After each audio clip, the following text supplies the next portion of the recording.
เอามีเงินมีค่าไม่อย่างกันท่านผู้ชมเราก็สามารถซื้อดินทรายเนาะมามงมาทานนำพ่อได้ท่านผู้ชมเนี่ยอันนี้ก็คือปลายวัดเพื่อนท่านผู้ชมนี่ วันที่3 เดือนหน้าเป็นวันบุญใหญ่ไปรับของสมโภชพระในกระบวนหน้าก็ อันนี้คือก็จะเกี่ยม วันนี้เนาะ สลองหอกล่องท่านผู้ชม มี อันนี้ก็เฮ็ดแล้วเนาะ แขก ก็จะเกี่ยมสลองนี่ท่านผู้ชมมีเจ้าด่างอีกนางนอนอยู่อันนี้เพิ่นก็เฮ็ดแล้วเนาะแต่ว่ายังพันขึ้นนะแต่ว่ายังพันสลองท่านผู้ชม เท่าสิเนาะเอาสาธุเด้ออายุยุยาพ้นเสกกับจรัสเสกเด้อ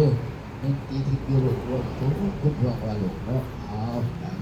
วันกันยืนอยู่ดีมีแห้งตลอดปีภายในเด้อสาธุแม่เฒ่าสิมาลีบ้านศรีวิไลพรเมืองครอบครัว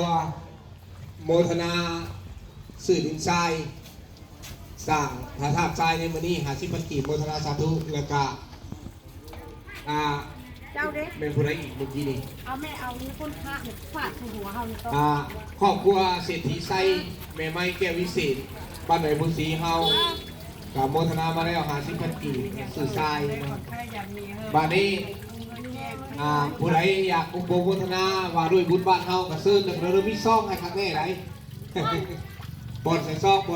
เก็บซื้อแต่พ่อเท่าคำรวดพอเรื่องก็ได้ในตู้ใหญ่คุณก็ได้ให้ยพ่ออวยพรแล้วกับพรสร้างพระพุทธรูป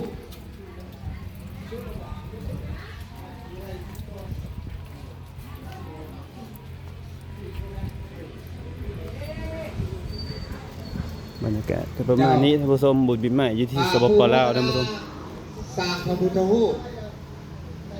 ผู้ซื้อผ้า สุดท้ายนี้ก็ขอจบคลิปไว้เท่านี้ท่านผู้ชมอย่าลืมกดติดตามกดไลค์กดแชร์ช่อง YouTube ถักตะแคงเด้อ